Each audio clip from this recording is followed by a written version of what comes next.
And should we be concerned about the water levels at Tuttle Creek? All that and more on Channel 8 News.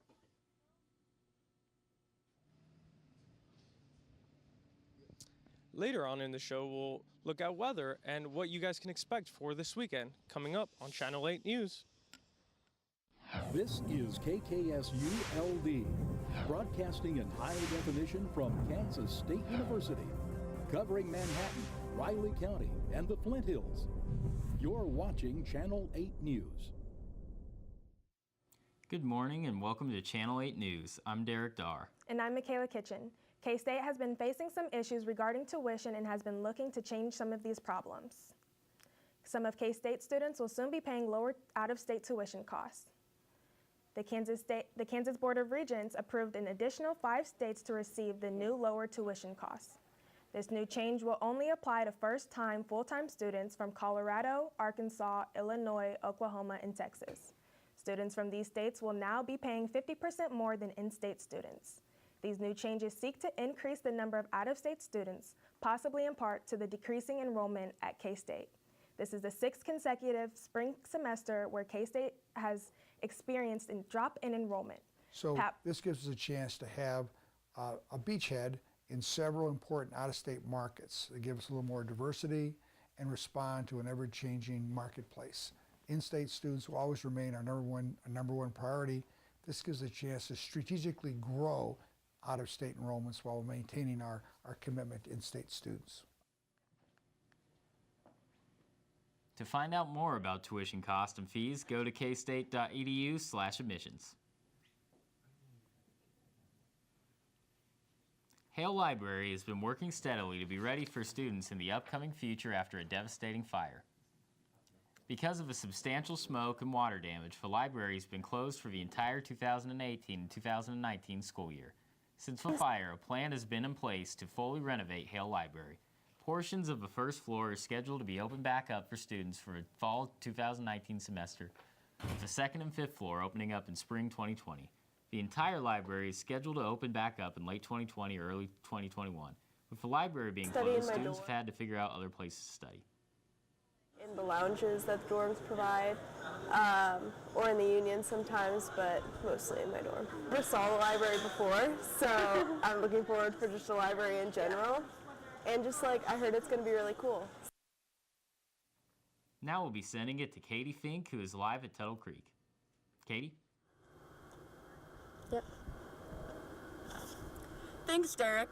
I'm live at Tuttle Creek, where flooding conditions on the Missouri River have lake levels higher than they usually are. Channel 8 reporter Kaylee McLaughlin has the story. Of Campus Creek. Faculty parking on campus will be affected.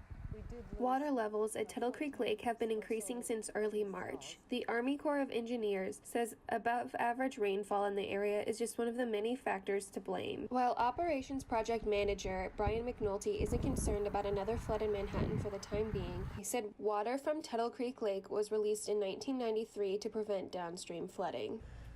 We control floods, and the only time water has actually exceeded channel capacity was in 1993. So since the lake went into operation in 1962, we've only had one out-of-channel flow down the Big Blue River between the dam and the Kansas River that goes by Manhattan.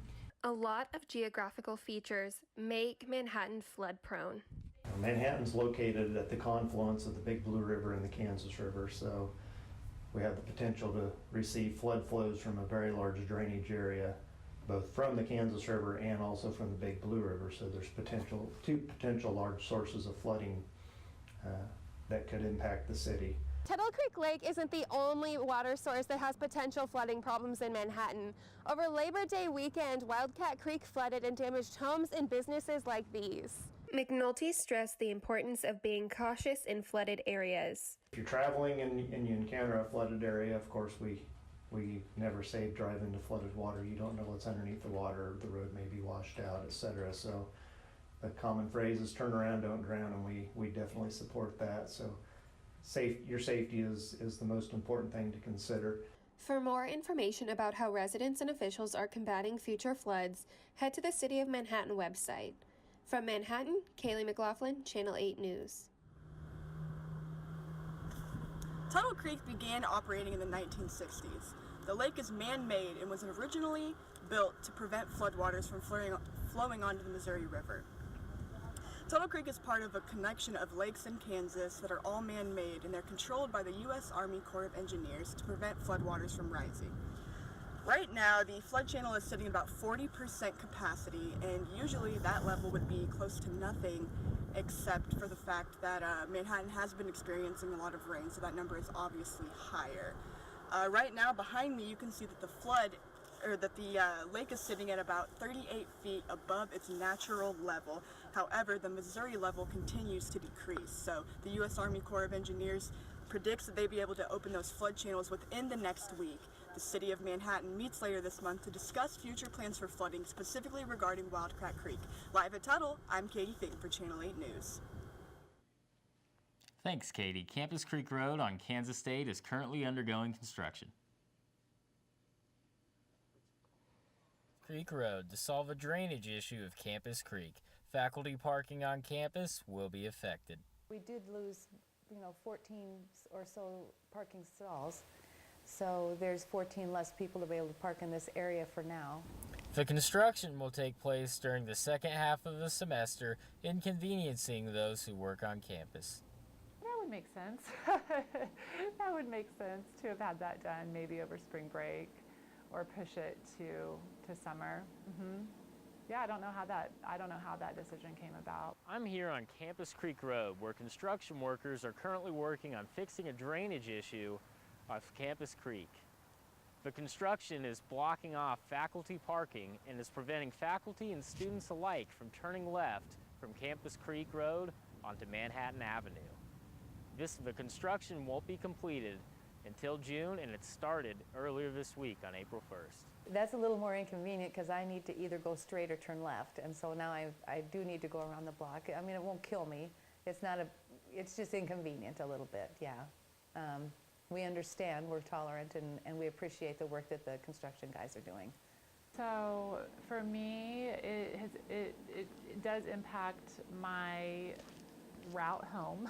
So I do usually turn left out of Campus Creek and now have to go the long way around. While parking is affected now, the construction should help Campus Creek not overflow. Residents hope that this will be fixing the ongoing problem. Kansas State student Alyssa Ogden continues to recover in a Nebraska hospital 3 weeks after being hit by a vehicle while crossing a street on campus. Since the accident, Alyssa's family has made a fundraiser on GoFundMe.com called #AlyssaStrong to raise money for the cost of her hospital bills. Alyssa has been making progress since the accident and has been moved to the Madonna Rehabilitation Hospital in the Traumatic Brain Injury Unit. Here, she attends multiple therapy sessions every day that include speech, physical, and occupational activities. Alyssa's sister, Kaylee Ogden, says that Alyssa seems to be improving each day at Madonna but is still struggling with her short-term memory. Kaylee says if we still don't know if she will recover 100%, but if anyone could do it, it would be Alyssa. She has always been strong, independent, and determined. If you would like to donate, you can donate at Alyssa's GoFundMe page at #AlyssaStrong. Coming up, we'll have the update results for the K-State 48-hour film challenge. And then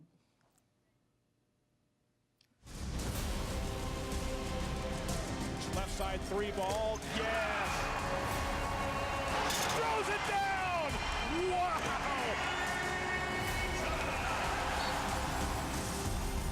Oh my goodness, Steve! Way up above the rim and a block! Derek Brown taking on Gildas Alexander, and he scores! Are you kidding? Kansas State is headed to the Elite Eight! We are a family that does not tolerate discrimination of any kind. A family that represents a diverse and eclectic population. We are a family that believes that diversity, inclusion, and sportsmanship are expectations. We are a family that is supportive and seeks to promote a positive and welcoming environment. A family that treats people with respect and dignity. An empowered family. Who empowers family. We are family, diverse and together. Now throws it at the glass and it goes in! And one for Peyton Williams! To the left, it's wide open for Reiki. Yes! Three-pointer! is good.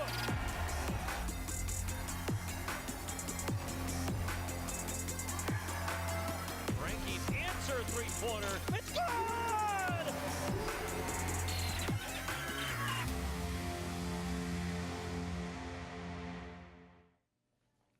The K-State 48 Film Challenge saw students flex for creative muscles by asking them to write, shoot, and edit a short film in only 48 hours. Comedy, suspense, and even black and white noir were all represented in the challenge that happened last weekend. 17 teams worked on a different film that was then later presented for an audience in Forum Hall in the Student Union. Ultimately, the winning project was Cigarette Sally, a comedy film with a twist ending. They, along with the second place, third place, and audience favorite winners, walked away with prizes from Adobe, Canon, and Panasonic. Ever wondered how you can get involved with science in your community? With Citizen Science Day on April 13th, members of Manhattan Public Library have ways the community can get involved and make contributions to science. From observing clouds and reporting observations to NASA to helping monitor noise and light pollution in our community, citizens can help make contributions that help real scientists. This past Monday, the Manhattan Public Library explored this project and helped provide children and students ideas on how they can help scientists and get involved by making science journals and observing wildlife. Kids love being able to help with stuff. And this is something where they can legitimately add useful data that real scientists can use that actually further our understanding of the universe. And that's super cool. Stand Up For Your Sisters is a 501c3 nonprofit organization that offers mental health services to many college women. Their services are primarily made up of workshops relating to different mental health topics and providing financial assistance to any college women who are needing counseling. The organization is made up of about 50 volunteers at K-State and 40 volunteers at Kansas University. Founder of Stand Up For Your Sisters, Stacy Gann, said that they are hoping to continue to spread other college campuses around Kansas. Is that just expands out. We're getting emails from, like I said, places all over America that are wanting us to come out and be at their university. And our goal, like our vision long term, is to have a leadership chapter at every campus that has sororities. Last week, Kansas State University's Zeta Tau Alpha chapter needed less than 24 hours to raise their goal of $10,000 for breast cancer awareness. The Sororities Philanthropy event, which was named 10K with ZTA, raised $14,850 in 24 hours, exceeding expectations. Zeta partnered with Kansas State's fraternity Sigma Alpha Epsilon, who helped raise awareness of the event by posting and sharing social media posts. Zeta Tau Alpha even received a shout-out on Twitter from former Kansas State football star and current Seattle Seahawks receiver Tyler Lockett. Zeta Tau Alpha is doing amazing things, and right now they're trying to raise $10,000 in 24 hours to support breast cancer awareness and education.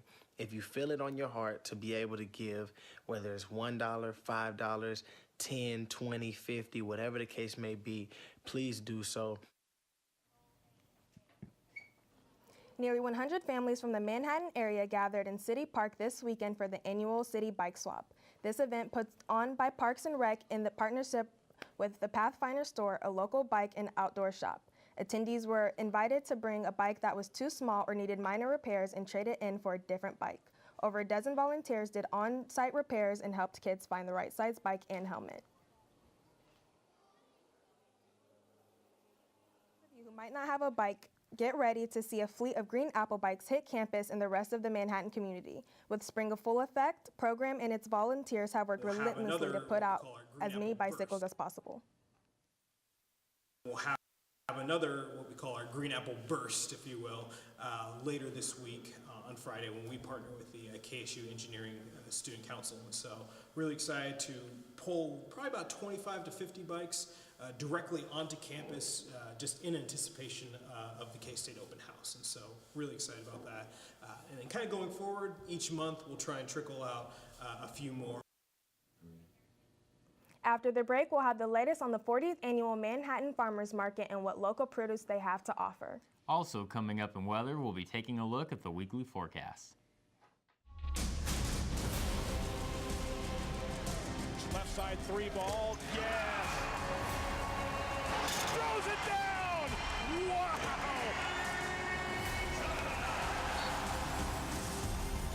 Oh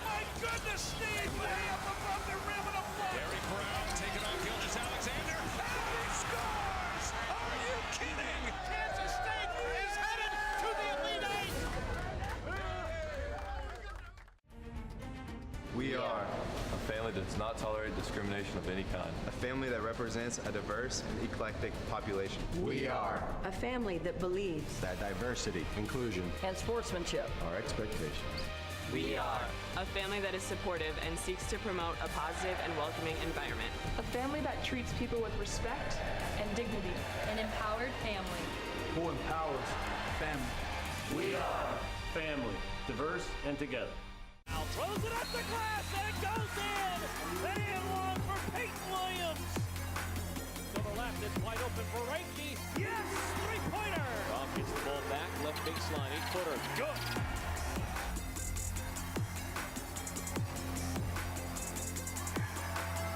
Reiki answer three-pointer. It's good.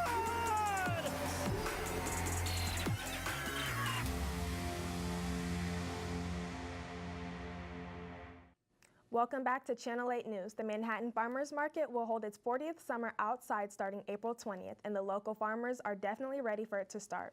Reporter Olivia Bergmeyer visited some of the producers in Manhattan, seeing what they were up to and what the market meant to them. From beef to beets, Manhattan farms are ramping up for the summer 2019 Cities Farmers Market. This year will be their 40th round of selling local produce from local places. Brits Farm early spring means lots of planting, everything from our bedding plants to our early veggies, even the late vegetable plants like our watermelon aren't going to be ready until August, but we are starting those seeds now. Local farmers are starting their plants now in the greenhouses so they will be ready for the market. In these hot and humid greenhouses, you can either grow the plant completely in here or start them in here and then move them out to a garden later. After the produce is ready for harvest, it's shipped off to the market for residents to buy fresh fruits and veggies. It's always been a place, and it still is a place, that's designed for you to come get fresh fruits and vegetables directly from the farmer to take home for yourselves. Not only will residents be able to get fresh produce at the market, but also learn about agriculture and what it means. We're really big on education. I do lots of school field trips, and I had some third graders that were in here last week helping me plant some of these plants, actually. They had just learned about plants. A big part of what we do is we're teaching other people about the farm. Many of them have not seen a baby animal or seen a big animal. They don't know what crops can be grown, when they can be grown, and that's a big reason that we do it, is so we can teach people about it. For Channel 8 News, I'm Olivia Bergmeyer. To learn more about agriculture and buy some tasty produce, visit the Market in the Mall parking lot near Dillard's on April 20th or go to www.manhattanfarmers.org to find out more. And now we head to our weather reporter, Luis Villarreal, who will be giving us the latest updates for the upcoming weather this week. Luis? Thank you, Derek. Well, as you guys can see, weather throughout the U.S. seems to be very chill.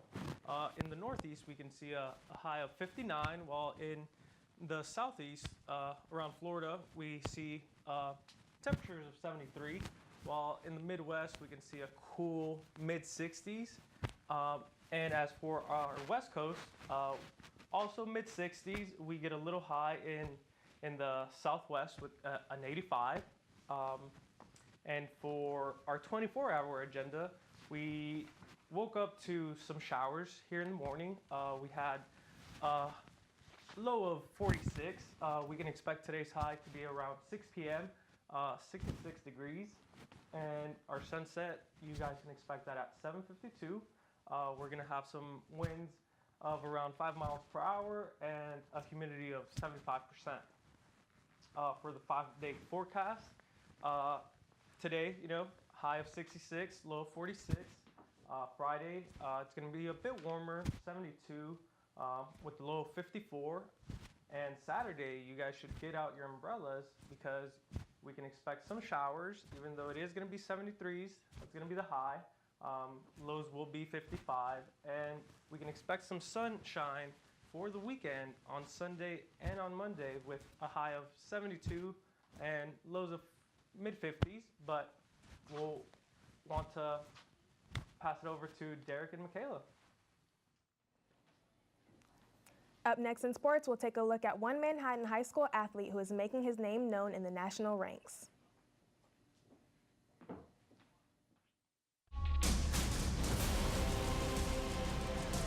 Left side three ball, yes! Throws it down! Wow!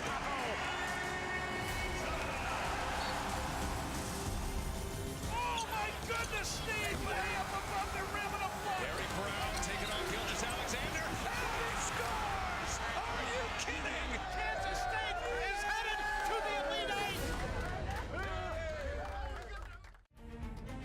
We are A family that does not tolerate discrimination of any kind. a family that represents a diverse and eclectic population. We are A family that believes that diversity, inclusion and sportsmanship are expectations. We are a family that is supportive and seeks to promote a positive and welcoming environment. A family that treats people with respect and dignity. An empowered family. Who empowers family. We are family, diverse and together. Now throws it at the glass and it goes in! And in one for Peyton Williams! To the left, it's wide open for Reinke. Yes! Three-pointer! Goff gets the ball back, left baseline, 8-footer. Good!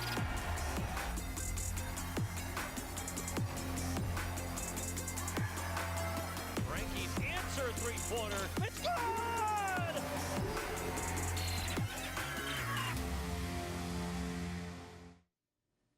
We're going to send it over to our sports crew for an update on a high school athlete who's making headlines and a look at the Kansas State baseball team is doing this season. Last week, Manhattan High School junior Sam Hankins earned the #1 spot in the country for javelin after throwing 206 feet and 4 inches. He added to that distance over the weekend at the Texas Relays, throwing 207 feet and 7 inches. Channel 8 reporter Molly Hackett has more. For many athletes, wanting to be the best is something that they strive for. For others, it is something that they have already done. Sam Hankins, a junior at Manhattan High School, is currently the #1 javelin thrower in the country. But being the best has not been achieved alone. We got the best javelin group in the state right now. Part of being the best has come from being great friends and support system for each other. We always just have so much fun throwing together, and regardless of how well we throw, it's always just a great time being out here. And while Sam is the best in the country, he still has the rest of this year and his senior year to improve his skill and to see what the future has in store for him. He's very, very successful and wants to take it as far as he can, which I think is going to be the Olympics someday. But before Sam sets his sights on the Olympics, he has one more thing to do first. Yeah, I plan to go to college and pursue an academic and athletic career. For kids wanting to get involved with track and field, you can join the Manhattan Track Club to develop your skills. In Manhattan, Kansas, I'm Molly Hackett, Channel 8 News. To keep up with Sam and the rest of the Manhattan High track team, you can follow along online. The Kansas State baseball team is underway in its first season under head coach Pete Hughes. The Wildcats have struggled to start the season with just a 12-18 record. On Wednesday afternoon, they dropped a one-game series to Missouri 17-2. One bright side on the season is young players getting a chance to start. Sophomore outfielder Zach Kakowska leads K-State in offense production with a .333 batting average. Kakowska has 17 runs batted in, 3 home runs, and has scored 19 runs this season. Senior right-hander Mitch Zubrat has led the pitching staff in earned run average and has yet to give up the runs this season. Zubrat has pitched 15 innings and only walked 4 batters. The Wildcat pitcher has 120 strikeouts and 4 saves. The Wildcats will start a 3-game series in Omaha this weekend to take on Creighton. The first pitch for the Friday's game is scheduled for 6:30 p.m. After the break, see what trend is breaking the internet and another look at weather.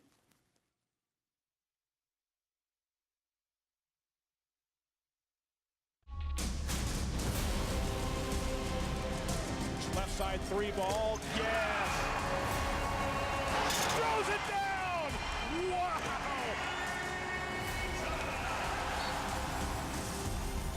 Oh my goodness, Steve! Way up above the rim and a block! Derek Brown taking on Gilgis Alexander, and he scores! Are you kidding? Kansas State is headed to the Elite Eight!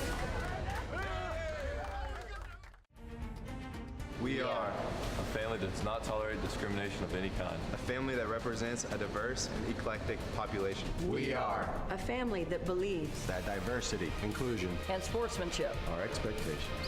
We are a family that is supportive and seeks to promote a positive and welcoming environment. A family that treats people with respect and dignity. An empowered family. Who empowers family. We are family, diverse and together. Now throws it at the glass and it goes in. And in one for Peyton Williams. To the left, it's wide open for Reinke. Yes, three-pointer. Rob gets the ball back, left baseline, 8-footer. Good.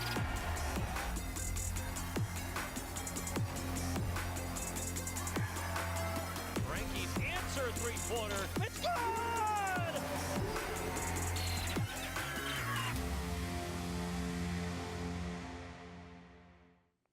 Instead of telling babies to say cheese for the camera, people on Twitter are now literally throwing slices of cheese at them. The cheese challenge is the latest trend that involves parents throwing slices of American cheese on their children's unsuspecting faces. The craze originated on Facebook by users Charles Amar in Michigan. A couple days later, a man using the handle Uncle Helms posted the same clip on Twitter, which reached over 8 million views. While some people find it extremely amusing and cute, others find it sort of offensive and even cruel. People throw cheese at their kids before in the past, right? But was it ever possible in the past for every little action that some creative person came up for was shared to everybody? Before, this might have just been seen as bad parenting. Like, you would never do this. Like, it is just against the rules. And now, it looks kind of funny, right? You would never have thought about this until everything hit you at this speed. So for final weather, you guys can expect some mild, chill weather this weekend, you know, mid-60s all throughout the week. Hopefully, you know, we get that sun coming out. But it is going to be cloudy all throughout the weekend, especially with, you know, those fires going on around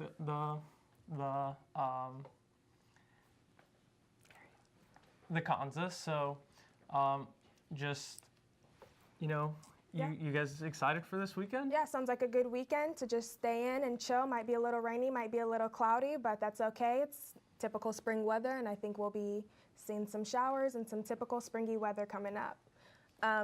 Derek, what do you have planned for the weekend? Oh, for the weekend, I'm going to get out and enjoy the weather, not let the rain stop me too much, but I think that's it for the show. We'll see you guys right here next week on Channel 8.